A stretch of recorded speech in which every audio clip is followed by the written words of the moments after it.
இல்லை அவங்க எதுவும் அவங்க வந்து என்கிட்ட கையெழுத்து வாங்கினாங்க. எனக்கு கூப்பிட்டாங்க தைலாண்ட் தோட்டத்துக்கு. நான் வரமாட்டேன்னு சொன்னேன். கடைசியாக காடு வெட்டியார் விட்டு பேசினாங்க. காடு வெட்டியார் கூப்பிட்டு பேசினதுனால நான் நம்பிக்கையாக சரி அவர் எனக்கு ஒரு நம்பிக்கை கொடுத்தாரு. அந்த நம்பிக்கை மேலே நான் தைலாத்தோட்டத்துக்கு நான் தனியாக போனேன். லாயரை கூட்டிகிட்டு போகல. ஏன்னா அப்போ கேஸ் அதாவது தலைமை நீதி செஷன் சென்னை அடிஷனல் கோர்ட்டில் எங்களுக்கு தடை கிடைச்சிருக்குது.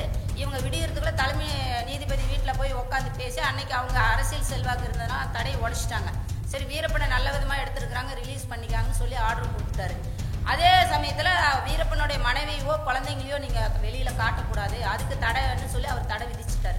மறுபடியும் அவங்க வந்து 6 மாதம் ஓடினதுக்கப்புறம் என்னட்டு அவங்களே தலைமையிலேருந்து கூப்பிட்டு காடு வெட்டியாரை கூப்பிட்டு பேசினாங்க. இந்த மாதிரி பார்வையாளர்கள் எல்லாம் கேட்குறாங்க, குடும்பத்தை அவங்க ஃபேமிலி காட்டுங்கண்ணே, அதனால நீ வந்து எப்படியாவது அதை கொஞ்சம் ரிலீவ் பண்ணி கொடுமா அப்படின்னு வந்து கேட்டாங்க. நான் ஒரு டிமாண்டு இது பண்ணேன். ஏன்னா நான் அன்றைக்கெல்லாம் என் கணவர் இறந்த பிறகு எங்களுக்கு வாடகைக்கு வீடு விடுறதுக்கு கூட வீரப்பன் மனைவினா யாரும் வீடு விட மாட்டாங்க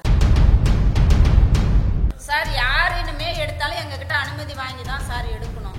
நாங்கள் யாருக்கும் கொடுக்கல, வீரப்பனை பற்றி எடுக்கூடாதுலாம் சொல்லலை. பட் எடுங்க, நல்ல விதமாக எடுங்க, முறையாக எங்ககிட்ட அனுமதி பெற்று எடுங்க. நான் ஏன்னா வீரப்பனுக்குன்னு 2 பெண் பிள்ளைங்க இருக்குது ஆச்சுங்களா, அவருக்குன்னு ஒரு மனைவி இருக்கிறோம். நாங்கள் இல்லாமல் இருந்தால் கேட்கறதுக்கு ஆள் இல்லைன்னா நீங்கள் யார் வேணா எப்படி வேணா எடுத்து விடலாம், யாரும் கேட்க மாட்டாங்க. ஆனால் நாங்கள் இருக்கும் போதே என் புருஷனை வந்து தப்பாக சித்தரிச்சு இப்போ இங்கே வந்து கௌதம் வந்து நான் வந்து வீரப்பனை உயர்வாக தான் காட்டினேன்னு சந்தனக்காடுலேயே சொல்லியிருக்கிறாரு, பேசியிருக்கிறாரு, எல்லா இடங்களையும் சொல்லிட்டு இருக்கிறாங்க.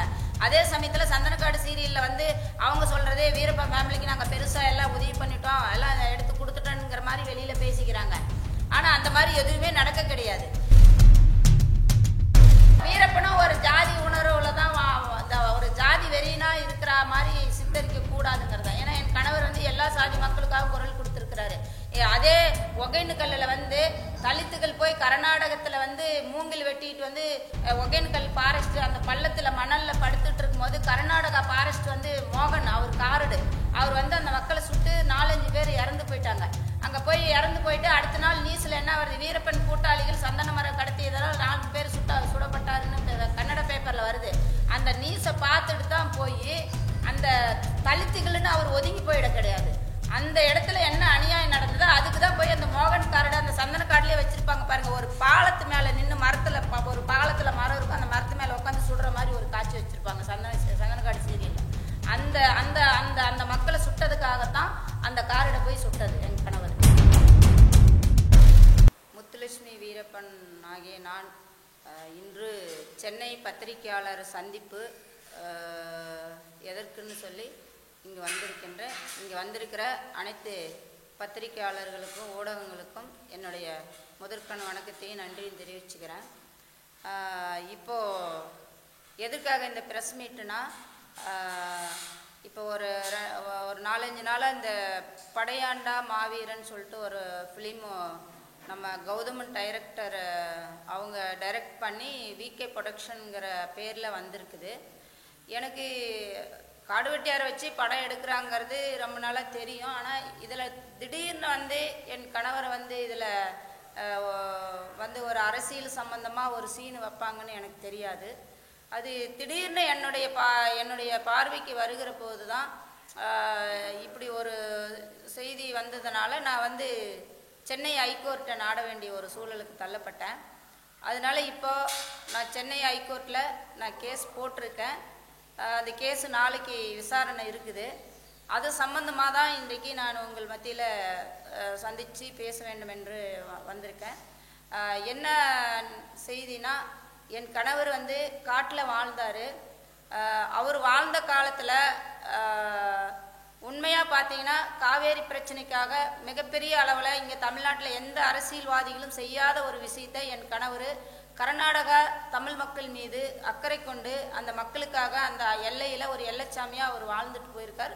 ஒட்டுமொத்த தமிழ் மக்களும் இன்னைக்கு வந்து வீரப்பனை ஒரு கடவுளாக சாமியாக கும்பிடுறாங்க. அதே மாதிரி அவருடைய நினைவிடத்துக்கு வன்னிய சமுதாயம் வராங்க, வன்னிய சமுதாய மக்கள் வராங்க. பட் அவங்க மட்டுமல்ல, பிற சமூக மக்களும் பிற மதத்தினர் சாதியினர் எல்லா மொழி மற்ற கன்னட மொழி பேசுகிறவங்க கூட சில பேர் என் கணவரை வந்து இன்னைக்கு சமாதியில் வணங்கிட்டு போகிறாங்க. அப்படிப்பட்ட ஒரு மனிதரை வந்து திடீர்னு வந்து ஒரு ஒரு ஒரு ஒரு இதுக்குள்ளே வந்து ஒரு அரசியல், அப்படிப்பட்ட அரசியல் அவர் கையில் எடுக்கலை. பட் அது காடு வெட்டி குரு வந்து சந்திச்சாருங்கிற ஒரு செய்தி வச்சிருக்காரு. ஆனால் அந்த மாதிரி அவர் சந்திக்கவும் இல்லை. என் கணவர் அப்படி ஒரு சாதிக்கான அரசியலும் அவர் பண்ணலை. அவர் பொதுவாக வந்து எல்லா மக்களையுமே அந்த பகுதியில் எந்த மக்களுக்கு அதிரடிப்படையால் அநியாயம் நடந்துச்சோ, அட்டூழியங்கள் நடந்ததோ, கன்னடர்களால் எந்த தமிழர் மக்களுக்கு என்ன நடந்ததோ அதை பற்றி மட்டும்தான் அவர் ஒரு பப்ளிக்கில் அவர் செய்த சில செயல்கள் மக்களுக்கானதாக செஞ்சாரே தவிர இவங்களுக்கு அவங்களுக்குன்னு அதை செய்ய கிடையாது. இதை வந்து ஒரு குறிப்பிட்ட ஏற்கனவே கௌதமன் வந்து மக்கள் தொலைக்காட்சியில் சந்தனக்காடுன்னு ஒரு சீரியல் எடுத்தார். அதுக்கும் நான் வழக்கு போட்டு மக்கள் தொலைக்காட்சி வந்து உடனடியாக அந்த ஹைகோர்ட்டில் போய் அந்த தடையை உடைச்சிட்டு அவங்க வந்து வெளியிட்டாங்க. பிறகு என்னோட கணவரை மட்டும் காட்டிக்கலாம், மனைவி குழந்தைகளை காட்டக்கூடாதுன்னு தடை விதிச்சிருந்தாங்க. அதையும் மறுபடியும் ராமதாஸ் ஐயா கூப்பிட்டு வரமாட்டேன்னு சொன்னதுனால இதே காடு வெட்டி குரு விட்டு கூப்பிட்டு தான் எங்களை பேசி எங்களை எந்தவித எங்களுக்கு நஷ்டீடும் கொடுக்காம அவங்க ஐயா எனக்கு வார்த்தை கொடுத்தது, உங்க குழந்தைங்களை படிக்க வச்சு வேலை வாங்கி தரேன்னு வார்த்தை கொடுத்தாங்க. அதையும் அவங்க செய்யலை, அதையும் தவற விட்டாங்க. அந்த சந்தனக்காடு முழுசாவே என்னை ஏமாற்றி ஒரு எந்த விதமான எங்களுக்கு அதனால எந்த பயனும் கிடையாது. அவங்க தான் பயன் அடைஞ்சாங்க. அதனால அவங்க டிவி வந்து விளம்பரமாச்சு, அவங்க தான் அதை வச்சு இன்னை வரைக்கும் அரசியலும் பண்ணிட்டு இருக்காங்க. அப்படி இருக்கிற காலகட்டத்தில் இது கௌதமுக்கு ஏற்கனவே நாங்கள் எதிர்ப்பு தெரிவிச்சிருக்கிறோம் மக்கள் தொலைக்காட்சியிலேயே. அப்படி இருக்கும்போது இது வந்து முறையாக எங்ககிட்ட அனுமதி பெற்று நான் இருக்கேன், என் குழந்தைங்க இருக்கிறாங்க, என் கணவருக்கு பிறகு நாங்கள் இருக்கிறோம், இந்த சமூகத்தில் நாங்கள் வாழ்ந்துட்டு இருக்கிறோம். முறையாக வந்து எங்ககிட்ட ஒரு அனுமதி வாங்கி தான் அவர் பண்ணியிருக்கணும். இதை தவறி இருக்கிறார். நான் வந்து இப்போ காடு வெட்டி குருவுக்கு எதிராகவோ அல்லது வன்னிய சமுதாய மக்களுக்கு எதிராகவோ நான் இந்த வழக்கு நான் தொடங்கலை. என் கணவரை எங்ககிட்ட அனுமதி பெறாமல் எதுக்கு எடுத்தீங்கிற கேள்வி தான் நான் கோர்ட்டில் வச்சுருக்கேன். அது வந்து கோர்ட்டு வந்து எங்களுக்கு நியாயம் கொடுக்கணும். எங்களுக்குன்னு ஒரு உரிமை இருக்குது. ஏன்னா அவருடைய வாழுங்காலத்தில் நாங்கள் பல்வேறு பிரச்சனைகளை சந்திச்சிருக்கிறோம். அதிரடிப்படையால் பல வழக்குகளை வாங்கியிருக்கிறேன், பல செயல் தண்டனைகளை அனுபவிச்சிருக்கிறோம். அதை அவர் சார்ந்த கஷ்டங்களை எல்லாம் நாங்கள் அனுபவிச்சிருக்கிறோம்.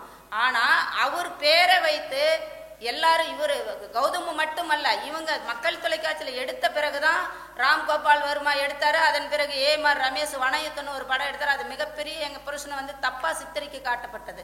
அதுக்காக நான் சுப்ரீம் கோர்ட் வரைக்கும் நான் வழக்கு நடத்தினேன். நிறைய சீன்களை வந்து ரொம்ப மோசமாக என் கணவர் சித்தரித்து காட்டினாங்க. அதில் வந்து ஒரு 30-40 சீனை நாங்கள் வந்து ஹைகோர்ட்டில் ப்ரீஷோ 2 டைம் போட்டு காட்ட சொல்லி அந்த சீனெல்லாம் கட் பண்ண வச்சோம். அவ்வளோ ஒரு பெண்ணாக இருந்து நான் இவ்வளோ போராட்டத்தை என் கணவருக்கு பிறகு நான் சந்திச்சுட்டு இருக்கிறேன். இவங்க வந்து இந்த சமூகத்து மேலே அக்கறை இருக்கிறவங்க, இவங்க இங்கே உள்ளூரில் இருக்கக்கூடியங்க, இவங்க வந்து முறையாக எங்ககிட்ட அனுமதி வாங்கி செஞ்சாதானே பிற மொழி பேசுகிறவங்க வந்து அந்த தவறை செய்ய மாட்டாங்க. இவங்களே இந்த தவறை செஞ்சால் அப்புறம் பிற மொழி இவங்க வந்து வீரப்பனை வச்சு நாங்கள் நல்லா தான் பண்ணணும்னு வெளியே சொல்லிக்கிறாங்க.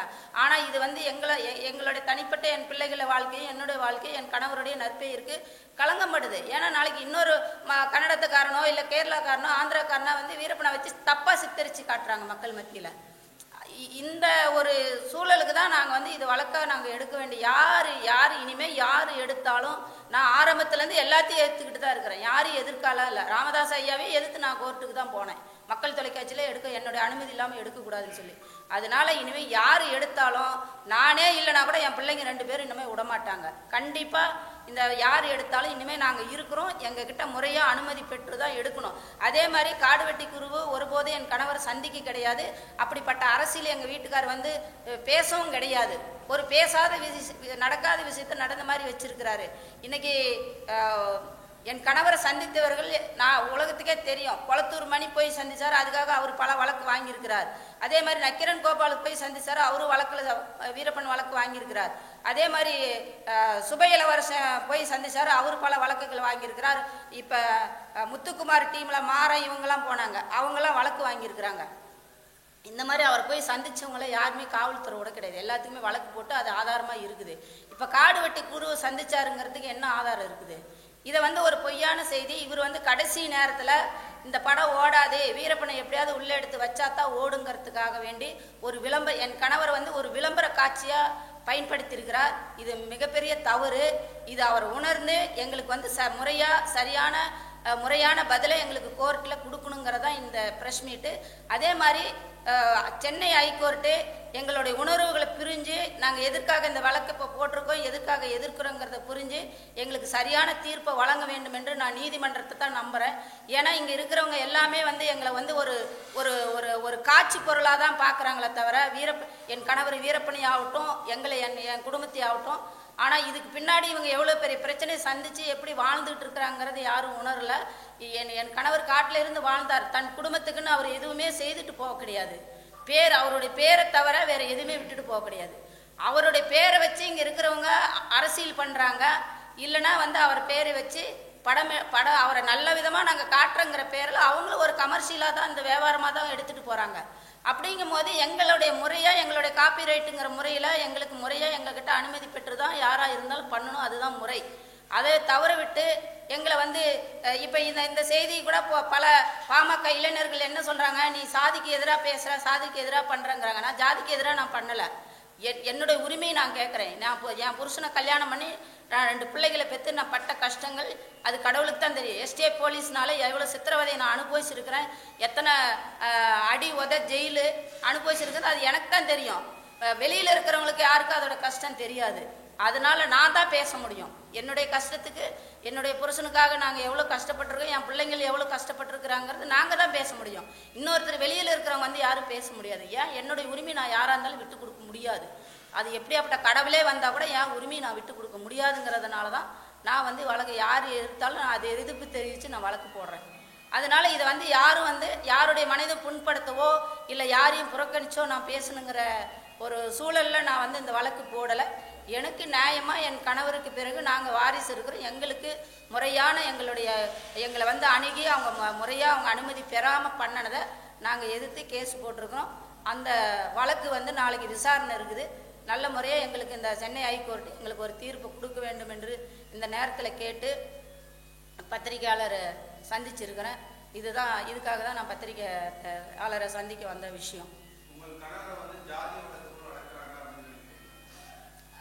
ஆமாம், இப்போ இதில் ஒரு சீன் வச்சிருக்கிறாரு. அந்த ஒரு சீனு வந்து என்னன்னா அது வந்து ஒரு கொஞ்சம் ஜாதி அரசியல் மாதிரி தான் அதில் ஒரு டைலாக் வச்சிருக்கிறாரு. பட் அது வந்து அந்த மாதிரி இல்லை. இருந்திருந்தா வச்சிருந்தா கூட பரவாயில்லை. பட் வீரப்பனாருங்கிறவர் வந்து அனைத்து சமுதாய மக்களும் இன்னைக்கு அவரை வந்து எல்லாருமே ஆதரிக்கிறாங்க. எல்லாருமே அவரை வந்து நினைவிடத்தில் வந்து இன்னைக்கு தமிழ்நாட்டில் இருக்கிற எத்தனை மாவட்டங்களுக்கு அத்தனை மாவட்டங்கள்லேருந்து அனைத்து சமுதாய மக்களுமே அங்கே வராங்க. கர்நாடகாவிலேருந்து கூட கன்னட மொழி பேசுகிற வெறியர்கள் மட்டும்தான் அவரை புறக்கணிக்கிறாங்களா தவிர அங்கே கன்னடருக்கு கூட சாதாரண பாமர மக்கள் வந்து அவரை கடவுளாக நினச்சி தான் கும்பிட்டு போகிறாங்க. அப்படி இருக்கிற போது வந்து அவரை ஒரு இதுக்குள்ள வந்து முடக்கிற மாதிரி எங்களுக்கு இதாகுது. அதுதான்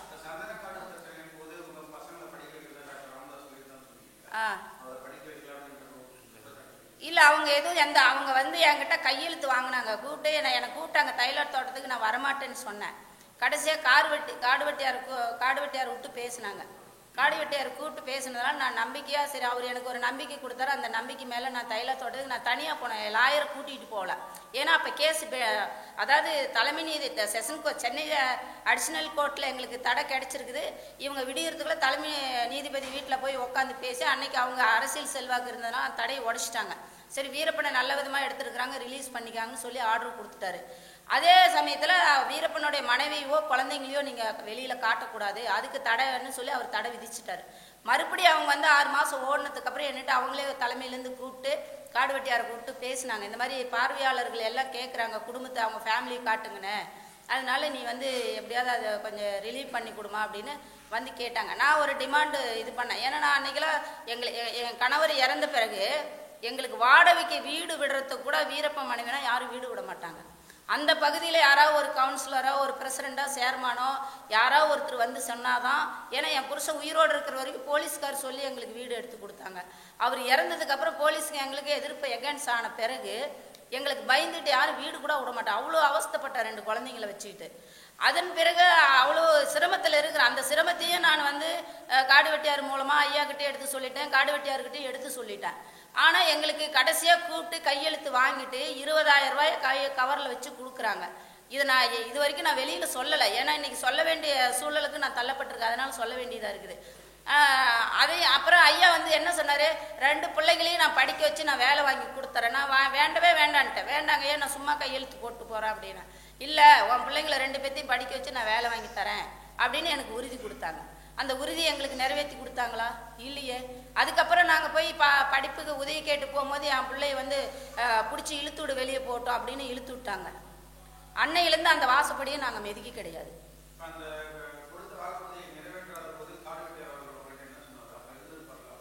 அவர் எதுவும் சொல்லலைங்க. அவரெல்லாம் அப்போ வந்து ஐயாவை மீறி அவர் எதுவும் செயல்பட்டு இல்லைங்க. இல்லை அறிமுகம் இருக்கு, ஐயாவை மீறி அவர் பேசுகிற அளவுக்கு அன்னைக்கு இல்லை.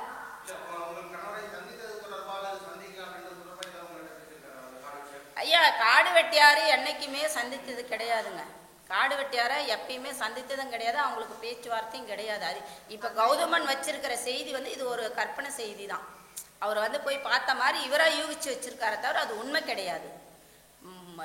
அதாவது ஜி.கே. மணியை சொன்னால் கூட ஒரு வகையில் அவர் அந்த அந்த பகுதியில் வாழ்ந்தார். அங்கே எல்லாம் அவங்க ஒரு சொந்த பந்தம் அவங்க சந்திச்சு இருக்கிறாங்க, பேசியிருக்கிறாங்க. அது கூட நான் ஓகேன்னு ஏற்றுக்குவேன். ஆனால் காடு வெட்டியாருக்கு என் கணவருக்கும் எந்த விதமான சம்மந்தமும் இல்லை. ஆமாம்மா, முழுக்க முழுக்க என் கணவரை கடைசியாக அதுவும் அவருக்கு ஒரு முக்கியத்துவம் கொடுத்து அந்த சீனில் அதில் வந்து வைக்க கிடையாது. ஒரு விளம்பரத்துக்காக இவரை எல்லா இதுலேயுமே தமிழ்நாடு ஃபுல்லாக உலகம் ஃபுல்லாக இவருடைய போஸ்டர் தான் முக்கால்வாசி வச்சிருக்காரு.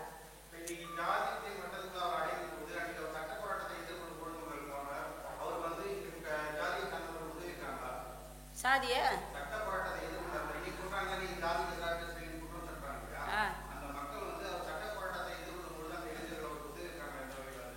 இல்லை அந்த இளைஞர்கள் வந்து எனக்கு வந்து சட்ட போராட்டங்களுக்காக எந்த உதவி செய்யலை.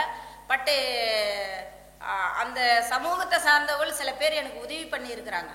என் குழந்தைங்கள் படிக்கும் காலத்தில் தனிப்பட்ட அவங்களுடைய தனிப்பட்ட உணர்வால் எங்களுக்கு உதவி பண்ணியிருக்காங்க. அதை நாங்கள் இல்லைன்னு மறுக்க முடியாது.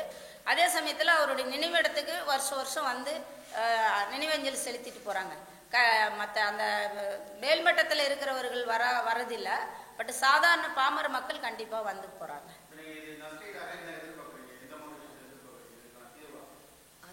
இல்லை அது வந்து நீதிமன்றம் என்ன முடிவு, நாங்கள் வந்து இது மாதிரி என் கணவரை வந்து இப்படி வந்து எங்களோட அனுமதி இல்லாமல் இப்படி பண்ணியிருக்காங்க, இதுக்கு எங்களுக்கு நியாயம் வேண்டும், எங்களோட அனுமதி பெறாமல் எதுக்கு எடுத்தாங்கங்கிறது தப்பான ஒரு இதை எடுத்திருக்காங்க அப்படிங்கிறத தான் நாங்கள் வந்து ஜட்ஜிக்கிட்ட ஒரு பதில் வச்சுருக்குறோம். அது நீதிமன்றம் பார்த்து எங்களுக்கு என்ன நியாயம் வழங்குதோ அது அது அதன் அடிப்படை.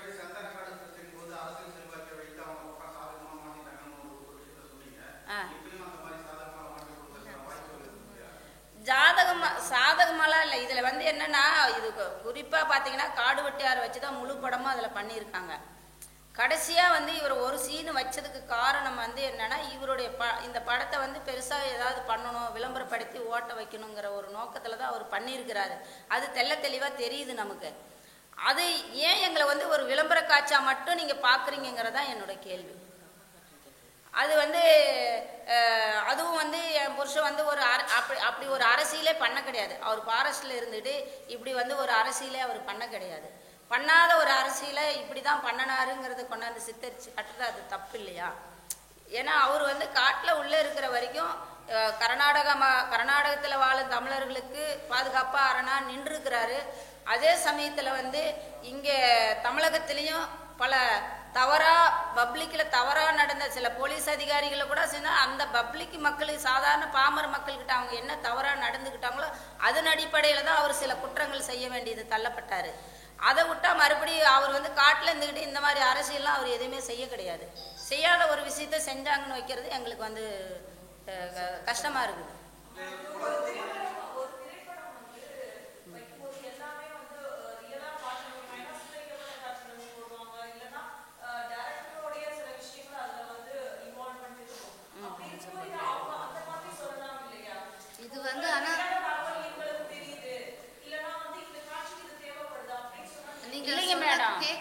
கரெக்ட் தான் மேடம்.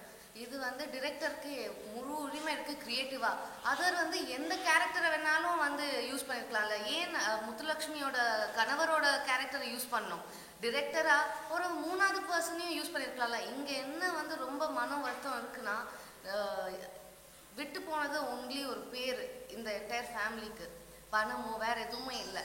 ஸோ அந்த அந்த பாயிண்ட்ல வந்து இவங்க வந்து ஒரு அவங்களோட சிந்தனைக்கு மாற்றா வந்து போர்ட்ரே பண்ணியிருக்காங்க கேரக்டரை.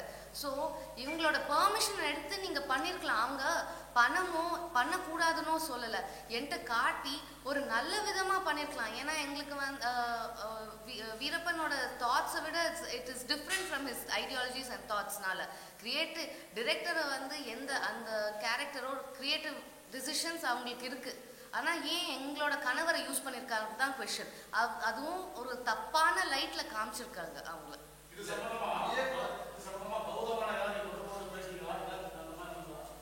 இல்லை அவர் தொடர்பு ஒரு ஒரு செகண்ட் பேசினார் ஃபோனில் தொடர்பு கொண்டு.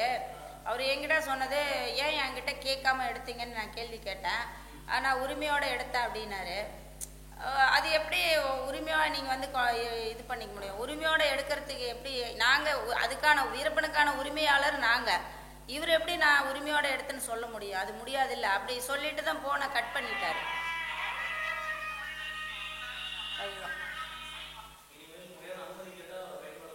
சார் யார் இனிமே எடுத்தாலும் எங்ககிட்ட அனுமதி வாங்கி தான் சார் எடுக்கணும். நாங்கள் யாருக்கும் கொடுக்கல, வீரப்பனை பற்றி எடுக்கூடாதுலாம் சொல்லலை. பட் எடுங்க, நல்ல விதமாக எடுங்க, முறையாக எங்ககிட்ட அனுமதி பெற்று எடுங்க. நான் ஏன்னா வீரப்பனுக்குன்னு 2 பெண் பிள்ளைங்க இருக்குது ஆச்சுங்களா, அவருக்குன்னு ஒரு மனைவி இருக்கிறோம். நாங்கள் இல்லாமல் இருந்தால் கேட்கறதுக்கு ஆள் இல்லைன்னா நீங்கள் யார் வேணா எப்படி வேணா எடுத்து விடலாம், யாரும் கேட்க மாட்டாங்க. ஆனால் நாங்கள் இருக்கும் போதே என் புருஷனை வந்து தப்பாக சித்தரிச்சு, இப்போ இங்கே வந்து கௌதம் வந்து நான் வந்து வீரப்பனை உயர்வாக தான் காட்டினேன்னு சந்தனக்காடுலேயே சொல்லியிருக்கிறாரு, பேசியிருக்கிறாரு, எல்லா இடங்களையும் சொல்லிட்டு இருக்கிறாங்க. அதே சமயத்தில் சந்தனக்காடு சீரியலில் வந்து அவங்க சொல்கிறதே வீரப்பன் ஃபேமிலிக்கு நாங்கள் பெருசாக எல்லாம் உதவி பண்ணிட்டோம், எல்லாம் எடுத்து கொடுத்துட்டோங்கிற மாதிரி வெளியில் பேசிக்கிறாங்க. ஆனால் அந்த மாதிரி எதுவுமே நடக்க கிடையாது. இன்னொன்று வந்து என்னன்னா, எங்கள் வீட்டுக்கார் வந்து எந்த சூழ்நிலையிலுமே இவரை வச்சு கர்நாடகத்தில் இப்போ ஏஎம்ஆர் ரமேஷ் பார்த்தீங்கன்னா ரொம்ப மோசமாக சித்தரிச்சு காட்டுறாரு எங்கள் வீட்டுக்காரர். இப்போ நான் கோர்ட்டில் போய் கேஸ் போட்டு அதை தடை பண்ணுங்கன்னு கேட்டால் மக்கள் தொலைக்காட்சியில் வந்து இந்த மாதிரி எடுத்திருக்காங்க பண்ணியிருக்காங்க, அதை எப்படி அனுமதிச்சாங்க, இப்போ எங்களை மட்டும் கேஸ் போடுறாங்க அப்படின்னு அதை காட்டி இவங்க தப்பிக்கிறாங்க. இப்போ மொழிவெறி பிடிச்சவங்க வீரப்பனை தப்பா சித்தரிச்சு காட்டுறாங்க. இந்த படத்தோட ப்ரமோஷனல் ஆக்டிவிட்டீஸ் எல்லா போஸ்டர்ஸ்லயும் வீரப்பன் இருக்காங்க. கௌதமனோட ட்விட்டர் ஹேண்டில், எல்லா சோஷியல் மீடியா ஹேண்டில்ஸ்லயும் ஒரு கட் அவுட் ஏஐ போஸ்டர் அவரும் வீரப்பனும் வச்சுதான் அவர் ப்ரமோஷனல் ஆக்டிவிட்டீஸே பண்ணியிருக்காங்க. ஸோ இந்த கம்ப்ளீட் அவர் இருக்கிற காட்சியே 2 நிமிஷம். ஆனால் எல்லா ப்ரமோஷனல் ஆக்டிவிட்டீஸ் ஒரு 2 நிமிஷம் கதாபாத்திரத்தை எல்லா ப்ரமோஷனல் ஆக்டிவிட்டீஸில் போடுறதுல என்ன யூஸ்? ஸோ தேர்ஃபோர் அவர் வந்து கமர்ஷியலி எக்ஸ்ப்ளாய்ட் பண்ணுறதுக்கு தான் அவர் ஆக்சுவலாக இதை பண்ணுதே. அண்ட் இது வந்து தெரியும், 2 நிமிஷத்தை வந்து அவருக்கு என்ஓசியோ இல்லாட்டி கன்சென்ட்டோ சம்மதமோ கேட்டிருந்தாக்க இவங்க வந்து சொல்லியிருப்பாங்க, இது வந்து நல்ல விதமாக லைட்டில் காட்டல அப்படின்னு தெரிந்தும் அவங்க வந்து யூஸ் பண்ணியிருக்காங்க. இல்ல இது சீன் நம்மளுக்கு வந்து போஸ்டர்ஸ்ல தான் தெரிய வந்தது. அதுக்கு அந்த போஸ்டர்ஸ்க்கு தான் நம்ம வந்து மனு வந்து சேலஞ்ச் பண்ணோம். கேஸ் வந்தது லாஸ்ட் வீக் ஃப்ரைடே. பார்க்கல, நம்ம பார்க்க முடியாதே, ரிலீஸ் ஆனதுக்கு அப்புறம் தான் நம்ம பார்த்ததே அந்த 2 minutes. அதுக்கு முன்னாடி எங்களுக்கு தெரியாது. ஆனா நம்மளோட என்ன போஸ்டர்ஸ்ல இருந்தா டெஃபினட்டா மூவிலயும் இருக்கும். ஏன்னா மூவில இல்லாத கதாபாத்திரம் போஸ்டர்ல போடுவாங்களா? ஸோ அந்த நினைப்புல தான் நம்ம வந்து மனுவே தாக்கல் செஞ்சோம் ஸ்டேக்காக. அண்ட் அதுவும் ஸ்டே வந்து முழு படத்தை ஸ்டே பண்ணதுக்கு இல்லை, ஒன்லி முத்துலட்சுமியோட ஹஸ்பண்ட் கணவர் எந்தெல்லாம் சீன்ஸ்ல இருக்காங்களோ, எந்தெல்லாம் காட்சி டைலாக்ஸ் வசனம் பண்ணிருக்காங்களோ அந்த சீன்ஸை மாத்திரம் தான் தடை கேட்டு. ஆமா, லாஸ்ட் வீக் வந்து நோட்டீஸ் கொடுத்துருக்காங்க ப்ரொடக்ஷன் கம்பெனிக்கும் டைரக்டருக்கும். டைரக்டர் வந்து ஒரு பார்ட்டியா சேர்த்துருக்கோம், அவருக்கும் விசாரணை நாளைக்கு விசாரணை நாளைக்கு.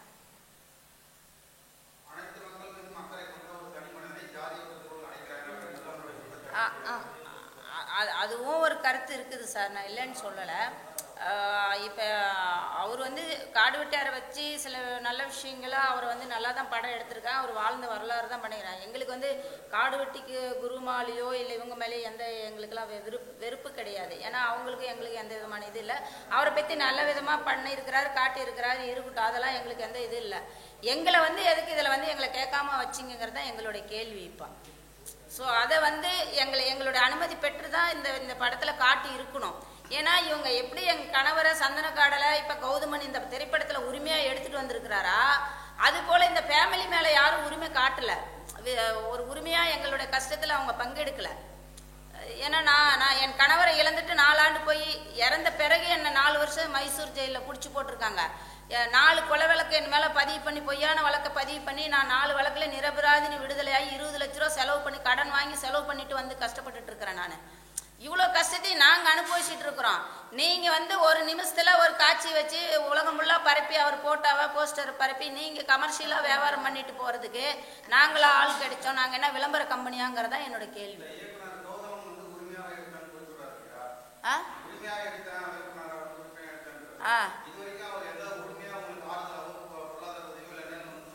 எங்களுக்கு எந்த உதவியும் அவர் செய்ய கிடையாது. அவர் வந்து செஞ்சது மக்கள் தொலைக்காட்சியில் வந்து மறுபடியும் என்னை பற்றி மறுபடியும் 2வது டைம் என்னை காட்ட சொல்லி உத்தரவு கோர்ட்டு நாங்கள் கேஸை வாபஸ் வாங்கினோம் இல்லையா, வாங்கின பிறகு என்கிட்ட வந்து மறுபடியும் கொஞ்சம் கதை கேட்டார். நான் வாபஸ் வாங்கினதுக்கு அப்புறம் அந்த திருமண சீனு ஒரு சில சீனெல்லாம் வேணும்னு கேட்டார். அப்போ வந்து அவராக தனிப்பட்டு ஒரு கையில் ஒரு 50,000 கொடுத்தாரு. அதுதான் அவர் எங்களுக்கு செஞ்ச உதவி, வேறெல்லாம் எதுவும் செய்ய கிடையாது. அந்த கதை எடுக்கிறதுக்காக வேண்டி வந்து கொடுத்தாரு. அதுதான். ஆமாம் ஆமாம், இது வந்து வீரப்பனும் ஒரு ஜாதி உணர்வுல தான் ஒரு ஜாதி வெறினா இருக்கிற மாதிரி சித்தரிக்க கூடாதுங்கிறதா. ஏன்னா என் கணவர் வந்து எல்லா சாதி மக்களுக்காகவும் குரல் கொடுத்துருக்கிறாரு. அதே ஒகேனக்கல்லில் வந்து தலித்துகள் போய் கர்நாடகத்தில் வந்து மூங்கில் வெட்டிட்டு வந்து ஒகேனக்கல் ஃபாரஸ்ட் அந்த பள்ளத்தில் மணலில் படுத்துட்டு இருக்கும்போது கர்நாடகா ஃபாரஸ்ட் வந்து மோகன் அவர் காரடு அவர் வந்து அந்த மக்களை சுட்டு 4-5 பேர் இறந்து போயிட்டாங்க. அங்கே போய் இறந்து போயிட்டு அடுத்த நாள் நியூஸில் என்ன வருது, வீரப்பன் கூட்டாளிகள் சந்தன மரம் கடத்தியதால் 4 பேர் சுடப்பட்டாருன்னு கன்னட பேப்பரில் வருது. அந்த நியூஸை பார்த்துட்டு தான் போய் அந்த தலித்துகள்னு அவர் ஒதுங்கி போயிட கிடையாது. அந்த இடத்துல என்ன அநியாயம் நடந்ததோ அதுக்கு தான் போய் அந்த மோகன் காரடை அந்த சந்தன காட்டிலே வச்சிருப்பாங்க பாருங்க. ஒரு பாலத்து மேலே நின்று மரத்தில் ஒரு பாலத்தில் மரம் இருக்கும், அந்த மரத்து மேலே உட்காந்து சுடுற மாதிரி ஒரு காட்சி வச்சிருப்பாங்க சந்தனக்காடு சீரியல்ல. அந்த அந்த அந்த அந்த மக்களை சுட்டதுக்காகத்தான் அந்த காரடை போய் சுட்டது என் கணவர். எங்க அநியாயம் நடந்ததோ, எந்த ஜாதி மக்களாக இருந்தாலும் எங்க அநியாயம் நடந்ததோ அந்த அநியாயத்துக்கு பின்னாடி தான் அவர் நின்னாரு. இந்த ஜாதி அந்த ஜாதி வன்னியர் மக்களுக்கு ஒரு பிரச்சனைனாலும் அங்கே நின்னாரு. மற்ற மலைவாழ் மக்கள், தலித்து மக்கள், அனைத்து ஜாதி மக்கள், கன்னட லிங்காயத்துகள் இருக்காங்க, அனைத்து சமுதாய மக்களுக்காக இப்போ எங்கள் கணவருடைய கேஸில் வந்து எல்லா ஜாதியும் தான் இருக்கிறாங்க. நிறைய பேர்த்த அதில் வந்து என்கவுண்டரும் பண்ணி கொண்டு இருக்கிறாங்க. ஸோ அதுக்காக அந்த மக்களுக்காக அவர் நின்னாரு. ஸோ அந்த பார்வையில் தான் அவர் இருந்தாரே தவிர ஒரு குறிப்பிட்ட ஜாதி மட்டுமே நான் அவர் வாழவில்லைங்கிறதா என்னோட கேள்வி. என்னங்க சார்? ஆமாம், இப்போ நெட்ஃப்ளிக்ஸில் ஒரு சீரீஸ் வந்துச்சு இல்லையா, அது அவங்களே வந்து எங்ககிட்ட அவங்க கூட எங்ககிட்ட வந்து முறையாக என்கிட்ட அனுமதி வாங்கி தான் அவங்க எடுத்திருக்காங்க. அதே மாதிரி நக்கீரன் கோபால் இப்போ வந்து பூசை முனுசாமி சீரியல் எடுத்து விட்டார், அவரும் எங்ககிட்ட முறையாக அனுமதி வாங்கி தான் வெளியிட்டாங்க. இப்போ அவங்கெல்லாம் கூட முறையாக எங்ககிட்ட அனுமதி வாங்கி வெளியிடுகிற போது இவங்க வந்து இந்த மாதிரி பண்ணுறது வந்து எங்களுக்கு இதை ஏற்றுக்க முடியாத ஒரு சூழலாக இருக்குது. ஏன்னா நாங்கள் வாழ்ந்துட்டு இருக்கிறோம், நீங்கள் எந்த தப்பு செஞ்சாலும் அது வந்து அந்த சமூக ரீதியாக எங்கள் மேலே தான் பாயும். அது நீங்கள் அந்த நெட்ஃப்ளிக்ஸ் சீரீஸை பார்த்தாலே அது அனுமதின்னு அவ்வளோ தடவை சொல்கிறாங்கன்னா அது வந்து ஒரு நல்ல விதமாக தான் காட்டிருப்பாங்க. இவரோட கணவரை எந்த பேட் லைட்லையும் காட்டிருக்க மாட்டாங்க. ஸோ இது வந்து அடிக்கடி அந்த வந்து சம்மதத்தை ஏன் எதிர்பார்க்குறாங்கன்னா அந்த வீடியோ போட்டு காட்டுங்க, அந்த கதாபாத்திரத்தை எப்படி நீங்கள் காட்டியிருக்கீங்க பப்ளிக்கு, அதுக்கு மாத்திரம் தான் அவங்க ஆக்சுவலி சண்டை போட்டுருக்காங்க இப்போ. ஏன்னா எங்ககிட்ட சொல்லாமல் அவங்க விருப்பத்துக்கு எடுத்து விட்டுருக்குறாங்க. ஒரு விஷயம் என் கணவரை பற்றி வருதுன்னா நீங்கள் கேட்டுட்டு எடுத்துருக்கணும், இல்லையே இது முன்கூட்டி யாருக்குமே தெரியாமல் சீக்ரெட்டாக பண்ணியிருக்கிறாங்க. அதனால தான் எனக்கு ரொம்ப வருத்தமாக இருக்குது. எங்களுக்கு இந்த படம் ரிலீஸ் ஆக ஒரு 2-3 நாள் முன்னாடி தான் அந்த போஸ்டரே வெளியே வந்துச்சு, எங்களுக்கு தெரிய வந்தது. இல்லைன்னா இது முன்னாடியே தெரிஞ்சிருந்தா கண்டிப்பாக நான் படம் ரிலீஸ் ஆகிறதுக்கு முன்னாடியே தடை பண்ணியிருப்பேன். பட் ரிலீஸ் ஆகிற ஒரு 2-3 நாள் இருக்க தான் எனக்கு, நான் ஊரில் பல பிரச்சனையில் இருக்கிறேன், எங்களுக்கு அங்கே நில பிரச்சனை அது இதுன்னு அதையும் பார்த்துட்டு இதனால் எங்களுக்கு மன உளைச்சல் தான் ஜாஸ்தி ஆகுது. இவங்கெல்லாம் ஒவ்வொரு இதுவும் பண்ணுறது எங்களை கேட்காம பண்ணுறதுனால எங்கள் உணர்வுகளை எல்லாரும் புரிஞ்சுக்கணும். எந்த டைரக்டர் என்ன படம் எடுத்தாலும், இதே கௌதம நாளைக்கு வீரப்பனை வச்சு படம் எடுத்தாலுமே கூட நான் இன்னைக்கு விட்டேன்னா நாளைக்கு இவரை வச்சு இவரே படம் எடுப்பார். அதுக்கே விட்டுட்டாங்க, இப்பயும் வீரப்பனை வச்சு நாம் ஒரு கதை எடுக்கலான்னு பண்ணுவார். எந்த காரணத்திலையும் இனிமேல் யார் எடுத்தாலும் நான் அனுமதிக்க மாட்டோம். நாங்கள் கோர்ட்டை நாடுவோம். கோர்ட்டு மூலம் எங்களுக்கு நியாயம் கிடைக்கணும். ஏன்னா நாங்கள் அவ்வளோ வாழ்க்கையில் பாதிக்கப்பட்டிருக்கிறோம். எங்கள் கணவர் வந்து அவ்வளோ வாழ்ந்துட்டு போயிருக்கிறார். யாருக்காகவும் அவர் வாழலை. உண்மையாக நேர்மையாக இந்த மக்களுக்காக, இந்த மண்ணுக்காக அவர் ஒரு காலகட்டத்தில் ஒரு தவறான ஒரு பாதையில் போயிருந்தாலுமே கடைசி நேரத்தில் அவர் இந்த மண்ணுக்கு மக்களுக்காக உண்மையாக நின்றுட்டு தான் போயிருக்கிறாரு. அதுக்கு தவறாக மாறுதலாக யார் எடுத்தாலும் நாங்கள் விடமாட்டோம். அதுதான் உண்மை.